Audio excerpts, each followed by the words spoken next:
이 자리에서 모여서 나라를 위해서, 교회를 위해서 우리 함께 기도할 수 있어서 너무 감사합니다. 자녀 세대를 위해서 우리 뒤로 물러설 수 없지 않습니까? 그래서 모였습니다.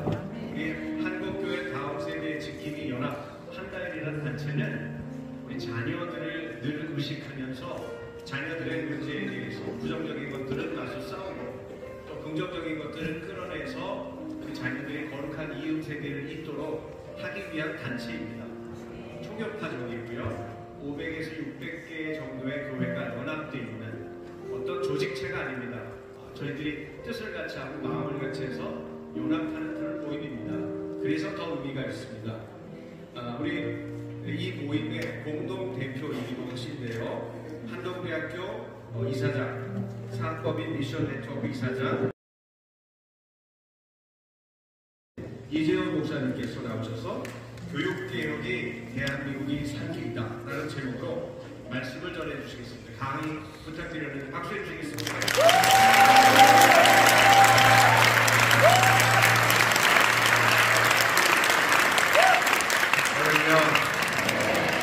저희 함께하신 모든 분들을 축복합니다.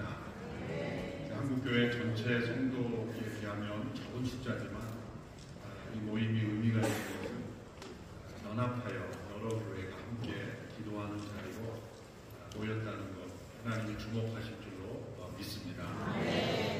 저는 대한민국이 살 길은 교육개혁이다라는 그런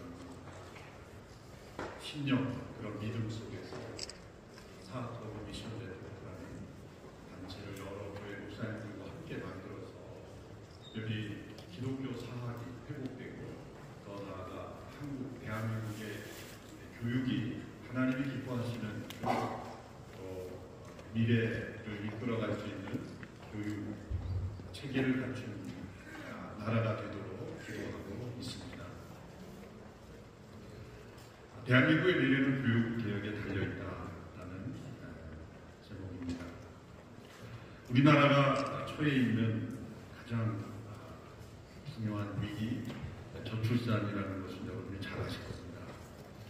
몇 년 전 영국 런던 대학교의 교수님이 최후의 인구론이라는 그런 발표에서 한국에 대한 매우 절망적인 발표를 했죠. 두 세대 후에 한국 인구의 85%가 사라질 수 있다. 매우 근거 있는 추정치입니다.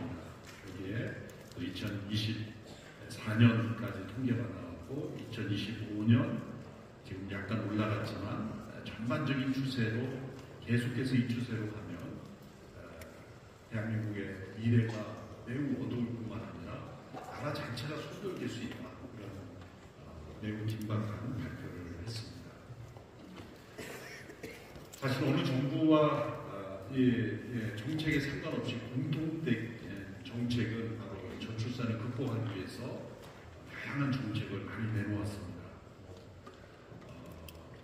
역대 정부들이 저출산 예산이라고 형성한 액션 어마어마한 예산을 여기 쏟아부었는데 과연 효과가 있었는가?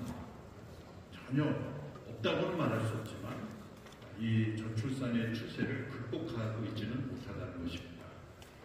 기업에서 육아휴직자의 대체 인력을 지원한다든지 또 민간 아이 돌봄 서비스를 연기한다든지 또 이런 여러 가지 복지 차원의 대책들, 또 요즘에는 그 기업들이 출산 장려금까지 이렇게 내세우지만 전체 기업으로 봐서는 지극히 일부분이고 또 기업으로 봐서도 그렇게 출산 지원금으로 이 지출을 할 수 있는 기업이 많지 않다는 것이죠. 그리고 영적으로 보면 과연 그렇게 돈을 많이 주어서 아이를 낳는다는 패러다임 자체가 영적으로 보면 위험한 것일 수도 있습니다. 돈을 위해서 우리가 생명을 낳고 자녀를 기른다. 너는 얼마짜리야?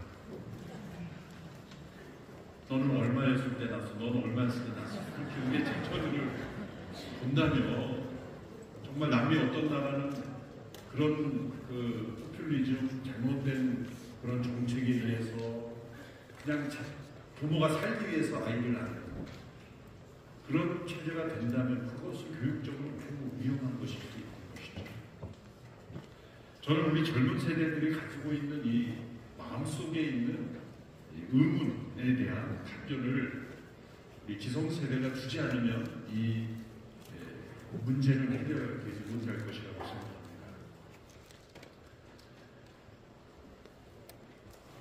일정한 나이가 되면 결혼하고 또 결혼하면 자녀를 낳는다는 지극히 보편적이고 상식적인 그런 가치가 왜 무너졌을까? 왜 내가 결혼해야 해요? 또 왜 내가 아이를 낳아야 해요? 라는 그러한 의문이 어디서부터 비롯된 것일까? 그거에 대한 이 해답을 우리가 내놓지 못한다면 우리나라는 희망이 없는 것입니다. 그러므로 저출산이라는 것은 단순한 현상이고 그 이면에 있는 우리 젊은이들의 가치관을 형성하게 된 그 근본적인 가치관과 세계관은 어디서부터 온 것일까? 저는 이것은 반성경적인 교육에서 비롯된 열매라고 보는 것입니다. 그리고 그 이면에는 우리나라의 사학의 중심이 되었던 많은 기독교 학교들이 듣기 싫건 좋건 기독교 학교에 다니던 그런 아이들이 성경을 배우고 창세기 1장에 보면 생육하고 번성하라, 양성체계 질서로 하나님이 창조하셨고 가정의 중요성, 이러한 그 성경적 가르침이 학교에서 가르쳐지던 것들이 이제 금지되었습니다. 학창시절 기독교 학교를 다니던 분들은 설마 그럴 리가 있겠습니까? 라고 묻지만은 정말입니다. 종교 학만 가르칠 수 있고 그 종교학교 가서 해도 기독교에 관한 것은 지극히 2페이지 남짓 그것만 가르칠 수 있습니다.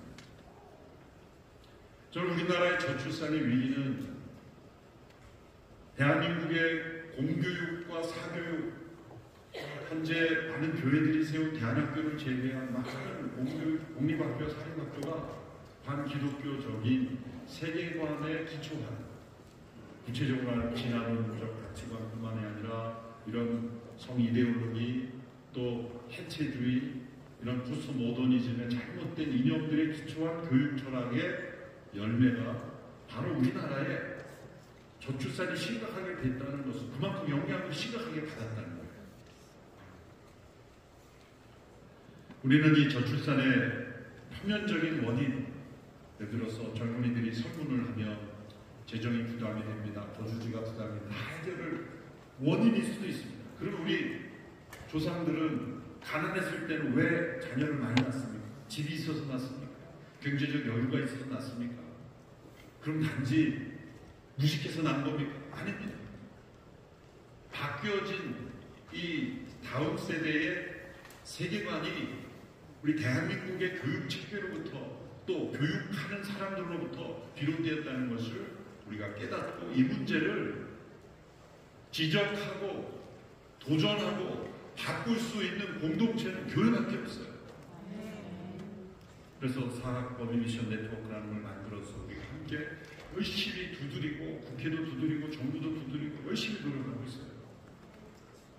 얼마 전 국회 교육위원회에서 대안학교를 일부 재정 지원하기로 결정한 것도 사실 그 열립니다. 기도하고 두들기고 그렇게 노력해야만 되는 시대에 있습니다. 현재 우리나라 교육체제에 숨어있는 그러한 자유민주주의 체제에 합당하지 않은 그런 교육체제의 문제점을 우리가 깨닫고 이것이 시정되기를 기도하고 함께 힘을 합쳐야 되는 때가 있습니다. 저는 왜 이 젊은 세대가 자녀를 낳지 않는가? 그들 스스로 말하지 못하는, 또 그들 스스로도 알지 못하는 내면의 원인이 있다고 저는 생각을 합니다. 그것은 뭐냐면 지나온 어린 시절의 학창생활이 행복하지 않았던 겁니다. 더 나아가 불행했던 겁니다. 과거를 되돌아보면 학창시절의 그 우정들, 또 함께 나누었던 선생님과 나누었던 시간들, 그런 경험들이 이제는 부정적인 학교, 그런 부정적인 인상으로 자녀들에게 깊이 자리 잡고 있기 때문에 자녀를 낳는다고 한다면 내 자녀에게는 나의 그 불행한 학창 시절을 보내고 싶게 하지 않다는 것. 그의 내면에 내재되어 있는 부정적인 그 감정들이 있다는 것, 그것을 우리는 인정해야 합니다. 거기에는 표면적으로는 과도한 교육비가 있겠고, 또 경쟁적인 교육 환경이 있겠고, 또 양육과 이 교육 양립하기 어려운 문제들 여러 가지가 있죠. 이런 것들이 종합적으로 자리 잡고 있습니다. 그래서 이 자녀 교육을 하는 이 스트레스, 또 사교육에 대한 재정적 부담, 정서적, 육체적 부담과 다전양육이 어려운 다 이제 포함되어 있는 문제입니다. 우리나라 교육비에 대한 부담감이 사교육비로 쓰여진 것이 26조 원입니다. 어마어마하죠. 그리고 출산율은 0.78명입니다. 그런데 의미 있는 이 통계를 보면은 사교육비 지출이 늘수록 출산율은 떨어진다.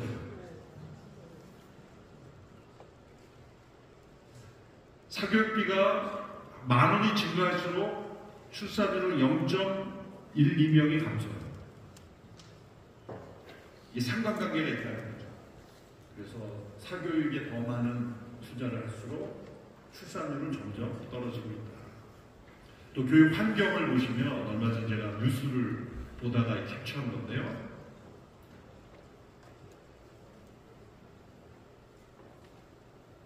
이 교육비 부담뿐만 아니라 자녀 교육을 위해서 직업을 바꿀 의도가 있냐라고 생각했을 때 생각이 있다는 게 58.9%라는 거예요.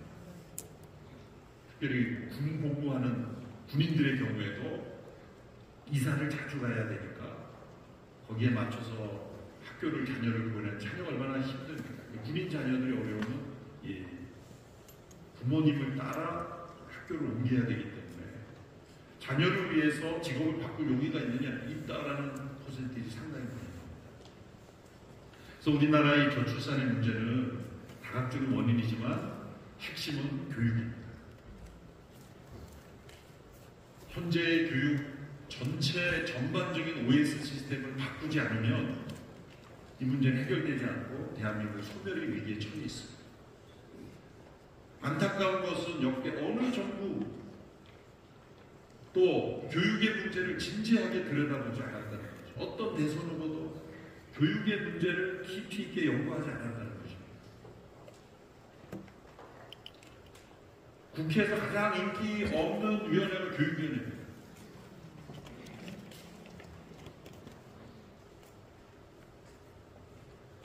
교육개혁, 이것이 제대로 되려면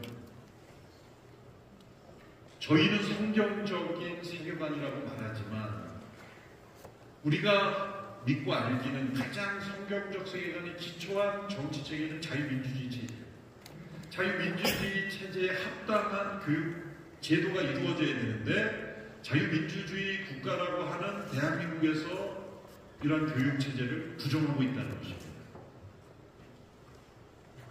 저는 평준화 2.0을 이루어야 된다라는 주장을 하고 있습니다. 교육체제 OS 오퍼레이트 시스템 자체를 바꿔야 된다는 거죠. 사실 박정희 대통령이 참 중요한 일, 의미 있는 일을 많이 하셨습니다. 우리나라 근대화에 있어서. 안타까운 것은 이 평준화 교육 시스템을 들여왔는데 일본에서 들여왔는데 일본은 공립학교가 평준화를 들여왔는데 우리나라는 사립학교까지 평준화를 들여왔다. 그때는 그것이 뭔지 몰랐어요. 그 초기에는 효과가 있었어요. 어려운 사학들을 국가가 책임지고 돌봐준다라고 했는데 이것이 50년, 이제 올해 50년이 지났는데 50년 동안 계속해서 사학의 자율권을 침해하는 방향으로만 이루어졌다는 거죠. 특히 기독교 사학. 과거에 우리 믿음의 선배 목사님들도 기독교 사학의 자율권이 훼손될 때마다 리더십 때는 그런 목사님들이 삭발을 하면서 목사님이 중처럼 머리 깎으면서 막 항의하고 그랬어요. 그런데도 안 됐어요. 사실 우리나라의 현재 교육체제는 사회주의 체제에 가깝습니다. 자유민주주의 국가의 교육체제가 아닙니다.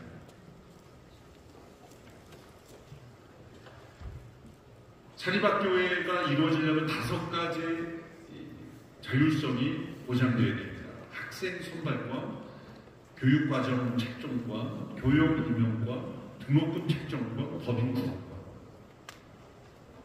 이 5가지를 보십시오. 옆에 제한, 박탈, 제한. 지난 50년 동안 이게 다 제한됐고 박탈됐어요.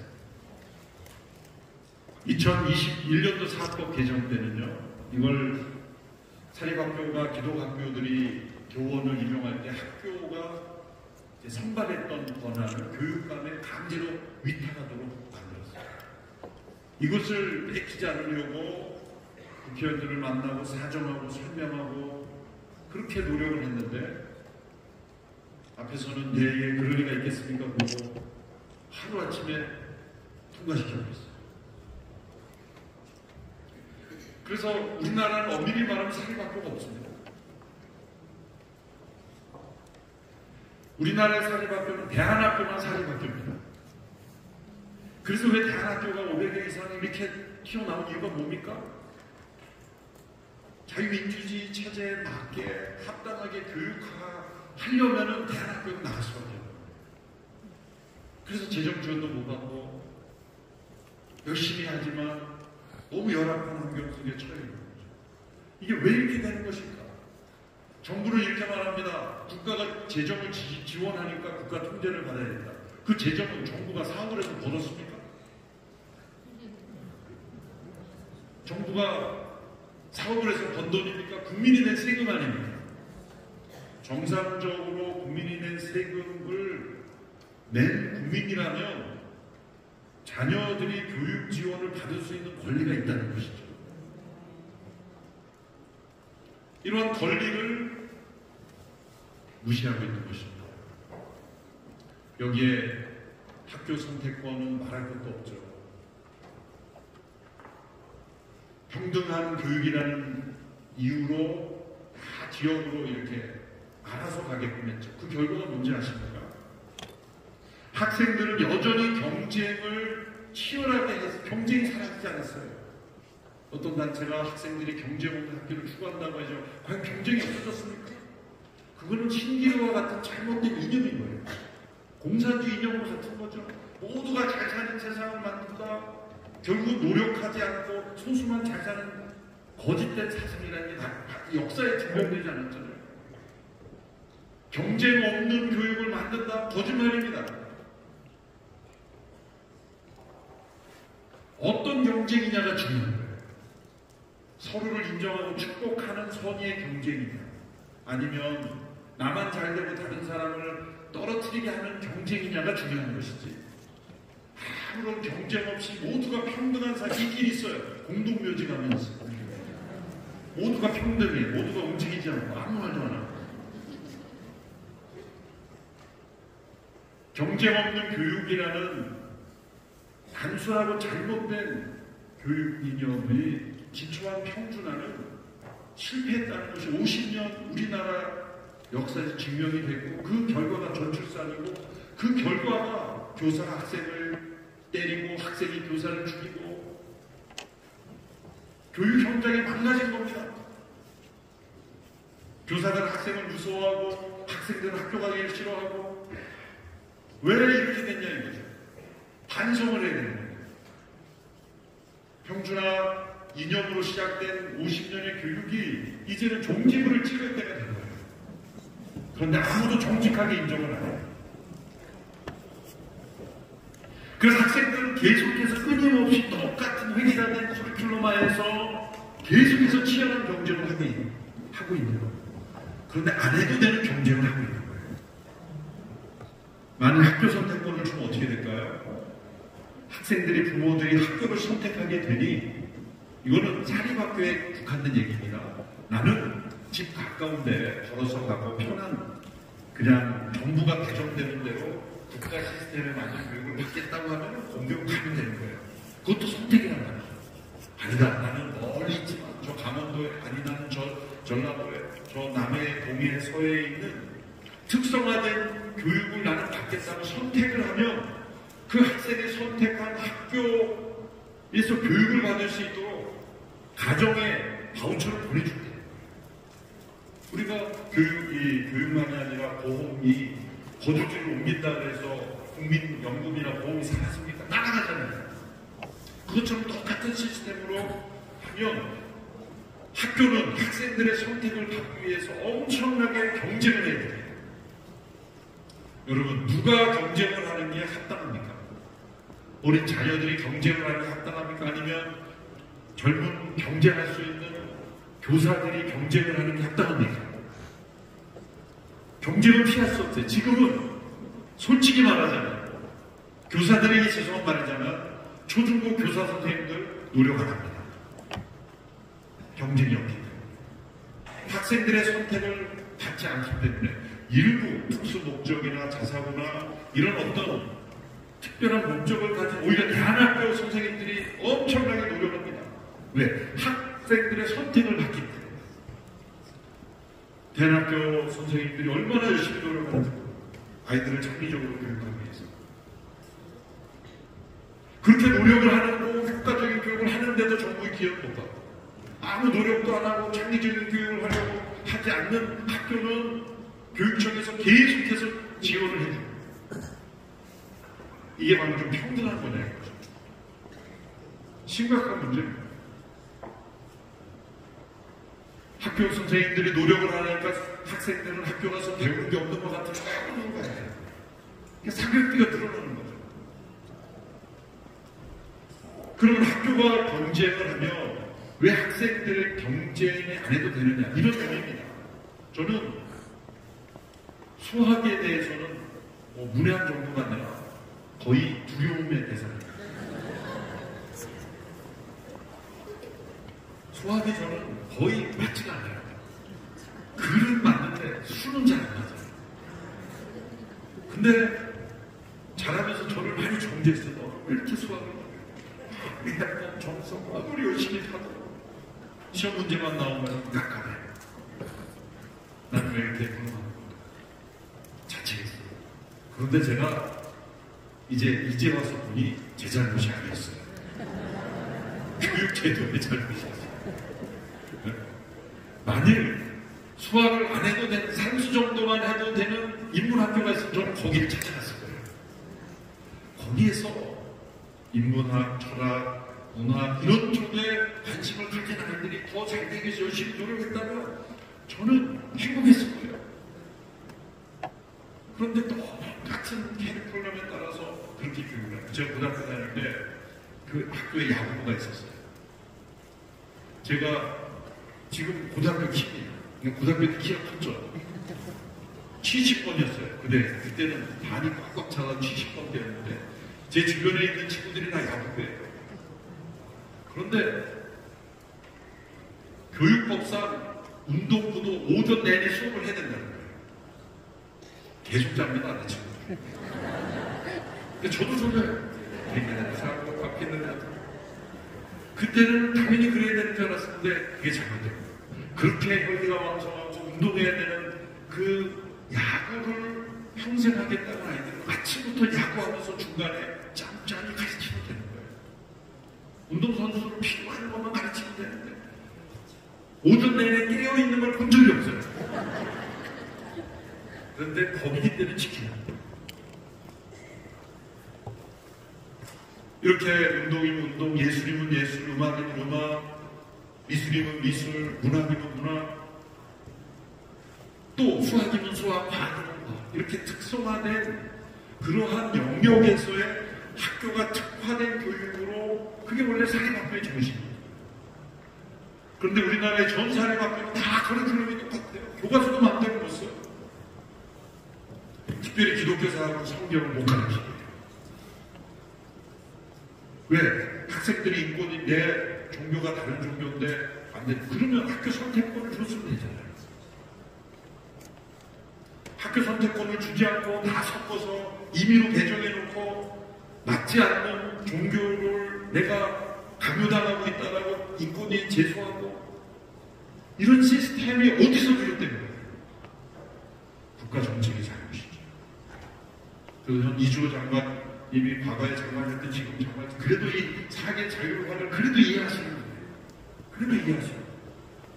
노력하는데 시스템이 안 바꿔주니까 안 돼요. 특별히 기독교 학교의 정체성이 완전 어려운 말로 형해화했지만 그냥 풍지박산 났다는 거예요. 형체를 알아볼 수 없도록 그렇게 됐다는 거죠. 신앙교육, 기독교 교육을 목표로 세운 학교들이 하나님의 창조 질서를 정면으로 거부하는 교과서의 내용을 거부할 수가 없어요. 왜곡된 성적 지향을 당연시 하는 그런 내용이 기독교 학교에서도 버젓이 가르쳐주고 있어요. 그것을 제어할 수가 없어요. 법적. 이게 과연 자유민주주의 국가의 교육이냐? 저는 그렇지 않다고 생각합니다. 더 나아가 가만히 있어서는 안 된다고 생각합니다. 우리의 자녀들은 점점 하나님의 창조 질서에 반하는 교육으로 심각한 교육 공동화 현상이 일어나고 있습니다. 교회만이 이것을 바로잡을 수 있습니다. 기독교 학교들이 살아나야 대한민국이 살아난다. 근데 여러분 예를 보십시오. 인구가 증가하는 제주도와 송도 예를 들면 인구가 다 줄어들고 있다고 하는데 제주도와 송도 인구가 증가하고 있어요. 그 이유가 뭐냐면 국제학교 때문이죠. 국제학교. 근데 더 흥미로운 것은 지방의 의사 선생님들이 없다고 하지 않습니까? 제주도와 인천은 의사 선생님이 증가율이 가장 높습니다. 적게 페이를 줘도 의사 선생님을 구할 수 있다는 거예요. 제주와 송도. 뭐를 말씀드리려고 하냐면 지역의 소멸도의 원인도 지방의 학교들이 자율적으로 특성화돼서 살아나는 좋은 학교들을 많이 일어날 수 있도록 해줘야 된다는 거예요. 그러면 전문직에 가신 분들도 지방에 다 내려갈 수 있다는 거예요. 의사 증원 문제가 우리나라 심각한 문제가 됐지만 그게 왜 실패했습니까? OS 시스템은 하나도 바꾸지 않고 프로그램만 바꾸려고 했기 때문에.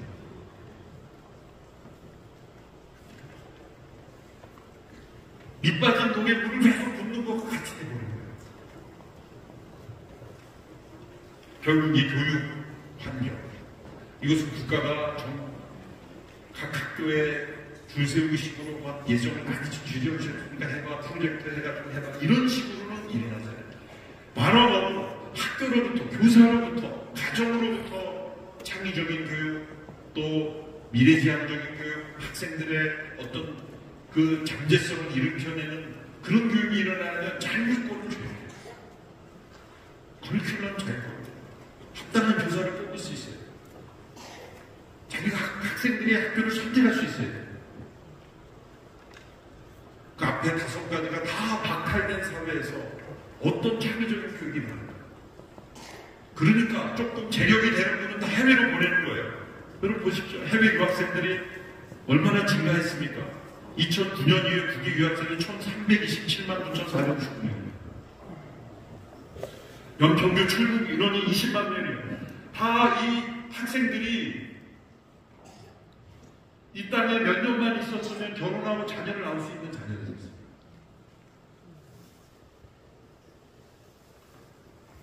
또 우리나라의 이 국제학교나 대한학교에서 공부하고 학업을 하는 자녀들도 국내 학교로 들어오기가 너무 힘든 거예요. 그냥. 그래서 한동대학교 이사장으로서 한동대학교는 대한학교 이 TO를 계속 늘려나가고 있죠. 그것도 마음대로 못 늘려요. 교육 허가가 있어야 또 그것도 조절해요. 그래서 한동대학교가 대한학교가 기독교 대한학교가 많기 때문에 한 TO를 늘리려고 하는 학교들이에요. 그래도 오고 싶은 학생은 다 못 받고 있어요. 또 이렇게 해외로 나가는 자녀들이 국내로 들어올 수 있느냐? 얼마나 어려울지 모릅니다. 출입국 관리법 내지는 여러 가지 선천적, 복수 국적법 이런 복잡한 법들이 해외에 오래 있는 자녀들이 국내로 다시 돌아오기가 너무 힘들어요. 와가지고 핸드폰 하나 열기도 힘들어요. 그러니까 국내에 잘 있을 수 있는 자녀들은 다 해외로 보내야 되고 해외에서 돌아온 애들은 못 들어오고 그런 인구가 점점 감소되고 출산율이 저조해질 수밖에 없는 거예요. 다 교육제도의 문제입니다. 방안이 무엇입니까? 교육의 자주성과 선택권을 보장해야 된다. 기존에 이런 방안을 위해 정부가 학교에 비용을 지원하면 학교가 학생의 유상지원을 이거 손정호 목사님 앞서 설명한 거잖아요. 이걸 이렇게 바꾸자는 거죠. 정부는 각 가정의 바우처 시스템으로 지원을 해주고 그 학생들의 선택을 받는 학교에 그 바우처를 제출하면 되는 거예요. 이거 하나만 실시하면요 어마어마한 변화가 일어날 거예요. 정부의 사료받고는 난리가 날 거예요. 왜? 학생들의 선택을 받아야 되기 때문에 이제는 똑같은 커리큘럼으로 하면 안 됩니다. 진짜 확실하게 성경적 정체성을 가진 신앙교육을 하든지 아니면 정말 수월성 있는 아이들을 하든지 아니면 이런 학교도 나올 거예요. 우리는 반에서 뒤에서 10등까지만 받는다. 그런 학생들을 환영하는 거예요. 그래서 그냥 놀기만 했던 아이들 환영한다. 여기 와서도 놀아라. 근데 조금만 공부하면서 놀자. 그런 학생들도 환영을 받는 거예요. 환영을 받는 거예요. 왜? 이 교육의 시장 질서에 의해서 선택을 받아야 되니까 뭐 공부 잘하는 학생들만 받을 수 있는 학교는 몇 개 안 되잖아요. 그러니까 다양한 학생들을 받는 거죠. 문과 중심, 이과 중심을 떠나서 이제 다양한 과목 중심 더 나아가 공부는 조금 하고 많이 노는 학교. 그러나 건강한 정서를 가진 학생들. 여러분 이렇게 다양해야 되지 않습니까? 공부에 관심이 없는 학생은 아무도 얘기해도 안 돼요. 제가 늘 아들한테 이렇게 잘못된 질문을 해도 오늘 학교 공부 재미있었니? 그러면 아들의 말을 아빠 공부와 재미란 단어 한 문장은 처음은 안 된다는 거예요. 그런데 정말 놀면서 재미있게 공부를 할 수 있는 학교도 있습니다. 우리나라의 대학교들이 그렇죠. 학교에서 이탈한 우리 청소년들이 학교에서는 무능한 아이들 또 일종의 버림받은 아이처럼 여겨졌지만 그런 아이들을 모아다가 그 자신의 존엄성을 알려주고 너 얼마나 귀한지 아냐? 그러면서 공부는 적게 하지만 인생을 가르치고 삶을 가르쳐서 훌륭한 학생들을 키우는 대학교 얼마나 많아요? 진정한 의미의 사립학교죠. 그래서 이 바우처 제도를 도입해야 되는 거예요. 이거는 할 수 있는데 안 하는 거죠. 사실 그런 의미에서 교육부의 많은 시스템이 바뀌지 않는 거 아니에요. 그런데 이거는 한두 사람이 얘기해서 부모님들이 다시 이제 부모님들 학교들이 나서도 안 돼요. 부모님들이 나서요. 제가 그래서 학부모 운동을 시작해요. 그래서 우리 한다연에서 저에게 이런 발표를 주셔서 제가 이 관련된 분들하고만 세미나 할 때만 제가 발표했던 내용이지만 이제 24일에 여러 정당도 교육부 이런 분들 다 모인 자리에서 내가 이 발표를 또 하려고 합니다. 교육의 문제는 뭐 사회 위기고 또 기독교 학교의 역할이 가장 중요한 시대가 되고 그 기독교 학교를 떠받치고 있는 교회의 역할. 오늘 이 시대 대한민국의 위기, 정치의 위기도 교육의 위기에서 나온 겁니다. 올바른 자유민주주의 체제를 깨닫고 어떤 정치인을 분별해야 될 줄 아는 분별력이 어디서 나오겠습니까? 교육입니다. 기독교 학교들이 다시 살아나서 대한민국이 다시 살아나며 또한 한국교회도 다시 깨어나는 그런 일이 있을 수 있도록 우리 함께 기도하면 좋겠습니다. 감사합니다.